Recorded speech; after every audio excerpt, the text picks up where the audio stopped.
કુદરતનું planning, ઈશ્વરનું planning. મિત્રો, હું professor પ્રયત્કર કાનડિયા આજે ઈશ્વરના પ્લાનિંગ ઉપર વાત કરીશ. ઈશ્વર બધું પ્લાનિંગ કરે છે, ઈશ્વર બધું પ્લાનિંગ કરે છે રોજ, અને ખુદા પણ પ્લાનિંગ કરે છે રોજ. અને ખુદ હું કહું છું કે હું બધું કરું છું. ઈશ્વર એના હાથે કરે છે બધું, અને હું મારો હાથ ઉપર રાખું છું કે મેં કર્યું. દોસ્તો, મેં કર્યુંમાં પેલા ઈશ્વરનું અસ્તિત્વ મટી જાય છે એવું લાગે છે, પણ ખરેખર વાત કરીએ તો સમગ્ર બાબત, પ્રકૃતિ, કુદરત, ઈશ્વર, ખુદા, ગોડ, અલ્લાહ, આપણે જે પણ કહીએ, જે નામથી પોકારીએ, ઈશ્વર તો એક જ છે, પરમાત્મા એક જ છે. બધું જ કામ પરમાત્મા કરતા હોય છે, પણ પેલો આત્મા, અંદર બેઠેલો આત્મા એવું માને છે કે આ બધું હું કરી રહ્યો છું.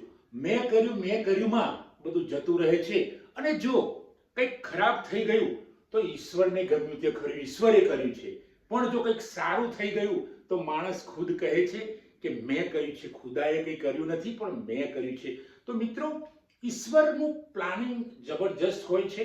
કદાચ આપણને એ આનંદ આપે છે ત્યારે આનંદ આવે છે, ક્યારેક એ દુઃખ આવે છે, દુઃખ પણ આપણા થકી હોય છે, સુખ પણ આપણા થકી હોય છે. પણ દુઃખ આવે છે ત્યારે આપણે દોષ દઈએ છીએ પેલા ઈશ્વરને, પેલા ખુદાને, ને કહીએ છીએ કે ઈશ્વરને ગમ્યું તે ખરું. મિત્રો, આમાં ક્યાં ઈશ્વર બધી જગ્યાએ હોય? ઈશ્વર તો સર્વત્ર છે, પણ ઈશ્વર આપણા કર્મોનું કદાચ ફળ આપણને આપતો હશે, માણસના કર્મોનું ફળ કદાચ આપતો હશે. એ વાત પણ ગૂઢ છે, એ વાત પણ રહસ્યમય છે.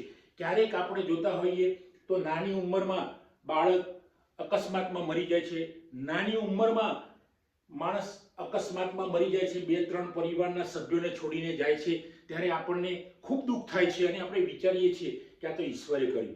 પણ જો એ જ વ્યક્તિને સારી નોકરી મળી ગઈ હોય તો એ કહે છે કે મારી મહેનતથી નોકરી મળી.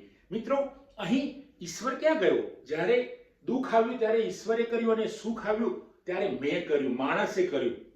આમાં જ પેલો ઈશ્વર હસતો હશે ઉપર રહીને, જ્યાં હશે, આપણી પાસે હશે, જ્યાં હશે, પૃથ્વી પર હશે, આકાશમાં હશે, પાતાળમાં હશે.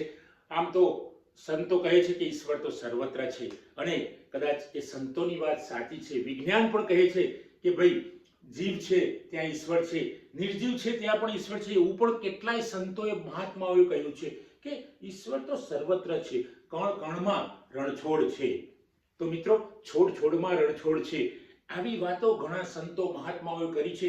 છતાં પણ માણસ પેલો અહમ લઈને ફરે છે કે આ મેં કર્યું, અને મેં કર્યામાં એ પડી જાય છે. અને પડે છે ત્યારે પાછું કહે છે કે ઈશ્વરે મને પાડ્યો. અને જો ઊભો થઈને દોડે છે તો એ પોતે માણસ એવું કહે છે કે હું તાકાતથી, મારી શક્તિથી ઊભો થયો. મિત્રો, અહીં આ બધી બાબતો અસમંજસ છે, ગૂઢ છે, રહસ્યમય છે.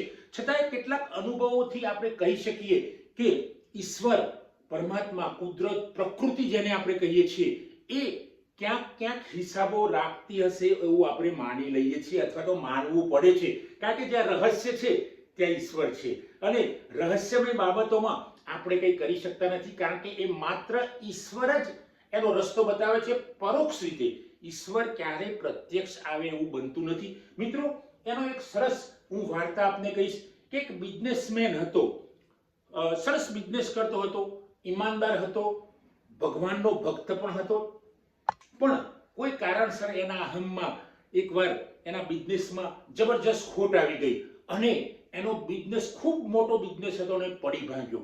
એને નક્કી કર્યું કે જે હું ઈશ્વરને પૂજા કરું છું, જે ઈશ્વરની હું પૂજા કરું છું, એને યાદ કરું, અને જો કદાચ ઈશ્વર આવીને મને મદદ કરે તો ત્યાં જ એને પૂજા શરૂ કરી દીધી. અને મિત્રો, માનશો નહીં, ત્યાં પૂજા ચાલતી હતી, ત્યાં એક બેંકનો મેનેજર આવ્યો અને પેલા બિઝનેસમેનને કહે છે, તમે ચિંતા ના કરો, તમને ભલે ખોટ ગઈ છે, પણ અમારી બેંક તમને ફરીથી લોન આપશે અને તમે ફરીથી ઊભા થાઓ.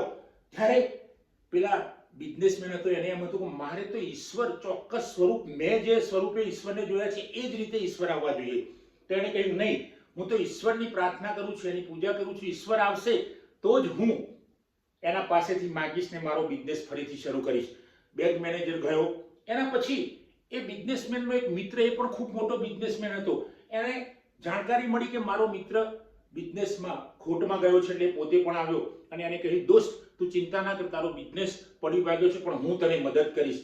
પણ પેલાના મનમાં તો પેલા ઈશ્વર હતા કે એને જે સ્વરૂપ નક્કી કર્યું હતું એવા ઈશ્વર આવે. પછી એને ના પાડી. મિત્રો તમે જુઓ આ કેવી દશા થાય છે. ઘણા માણસો એના સંબંધીઓ આવે અને કહ્યું કે અમે તને ઊભા કરીશું, અમે થોડી થોડીક મદદ કરીને તને ઊભા કરીશું, પણ તમે ઊભા થઈ જાઓ. પેલા એ ના જ માન્યું. એને ભૂખ તરસે સતત ઉપવાસ ચાલુ કરી દીધા, ખૂબ પ્રાર્થના કરી.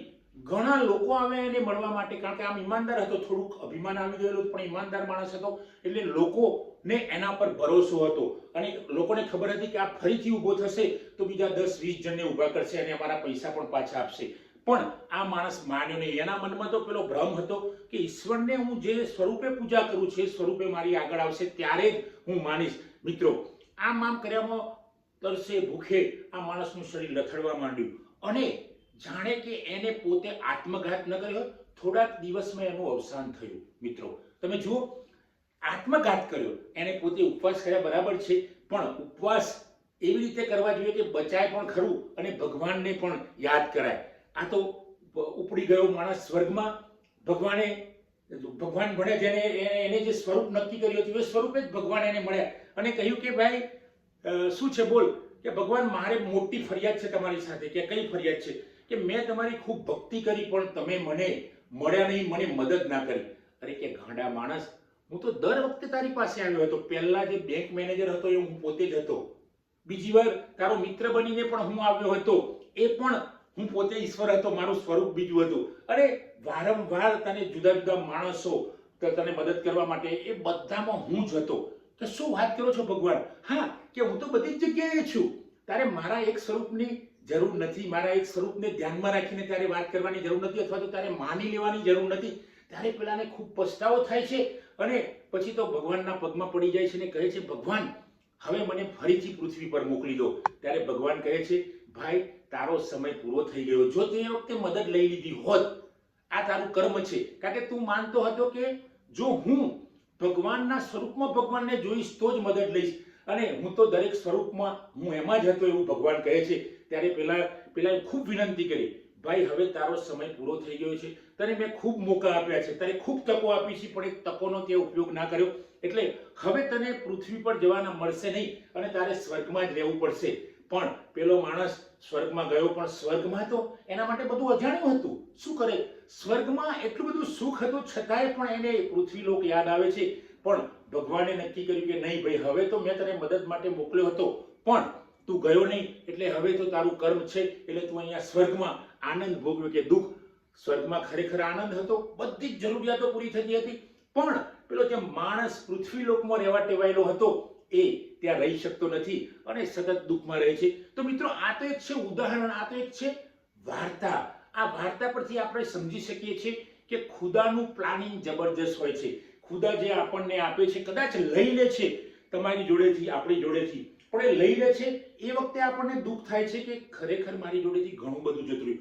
પણ મિત્રો એના થોડાક સમય પછી અથવા તો થોડાક વધુ સમય પછી જે પરત આવે છે એ કદાચ પેલા ગયેલાના 10-20 ગણા કરતા પણ ઘણું પરત આવે છે. આવા તો કેટલાય સમાજમાં દાખલા છે કે ભાઈ માણસ પડી ગયો હોય, માણસ નાપાસ થયો હોય. આપણે દાખલા જોઈએ છે કે 10મામાં 2-3 વાર ફેલ થયેલા માણસો આઈએસ બની જાય છે, 12મામાં ફેલ થયેલા માણસો આઈપીએસ બની જાય છે. મિત્રો એવા ડોક્ટરો છે કે જેમને 12 સાયન્સમાં 3 ટ્રાયલ માર્યા છે, એ ગોલ્ડ મેડલ મેળવે છે એમબીબીએસમાં, એમડીમાં, એમએસમાં. તો દુનિયામાં ઈશ્વર પર ભરોસો રાખવો પડશે, કારણ કે જો ભરોસો નહીં રાખીએ તો કોના પર રાખીશું? આપણા પર તો ભરોસો હોવો જ જોઈએ. ખુદમાં ખુદા છે એટલે ખુદના પર ભરોસો રાખીશું, પણ પેલો અહમ ત્યાં નીકળી જવો જોઈએ. કારણ કે જો અહમ હશે, અહમ હોય ત્યાં ખુદા મદદ કરતો નથી અને એમ જ કહેવાનું કે જો બધું તું કરે છે બરાબર છે. તો મિત્રો ખુદાનું પ્લાનિંગ જબરજસ્ત હોય છે. ખુદાનું પ્લાનિંગ ક્યારેય ખરાબ ના હોઈ શકે. જો એમાં શ્રદ્ધા હોય તો એ પ્લાનિંગમાં આપણે સૌ સફળ થઈએ જ છીએ, થવાય જ છે, કોઈ પ્રશ્ન જ નથી. પણ એમાં વિશ્વાસ રાખવો એ બહુ મોટી વસ્તુ છે. મોટા મોટા સાયન્ટિસ્ટ પણ ક્યારેક વિચારમાં પડી જાય છે કે ભાઈ આ પૃથ્વીનો સર્જનહાર કોણ હશે, કેવો હશે, પણ કોઈને ઉકેલ મળ્યો કે નહીં એ તો એ લોકો જ જાણતા હશે. ભગવાન બુદ્ધ, મહાવીર ભગવાન થયા, પરમહંસ થઈ ગયા, ઓશો, ગુરજીએફ, સોક્રેટિસ, પ્લેટો, આવા બધા ઘણા દુનિયાના મહાન માણસો જે સત્યને પામ્યા છે, પણ એ એમને જ ખબર હશે કે ભાઈ ઈશ્વરનું સ્વરૂપ કેવું છે, બરાબર. તો મિત્રો, ખુદાનું પ્લાનિંગ ખરેખર જબરજસ્ત હોય છે, પણ એ ખુદાના પ્લાનિંગમાં આપણને ભરોસો હોવો જોઈએ. જો એમાં ખલેલ કરીશું તો એ પ્લાનિંગ ખુદાનું બગડી જશે અને આપણું કામ પણ બગડી જશે, કદાચ આપણી જિંદગી પણ બગડી જશે. એટલે ખુદાના પ્લાનિંગમાં ભરોસો રાખીએ એ જ બહુ મોટી વસ્તુ છે. દોસ્તો, આજે આટલું જ. જો અમારો વિડીયો આપ સૌને પસંદ આવ્યો હોય એને લાઈક કરો, શેર કરો, કોમેન્ટ કરો, અને જો મારી ચેનલ સબસ્ક્રાઇબ ન કરી હોય તો સબસ્ક્રાઇબ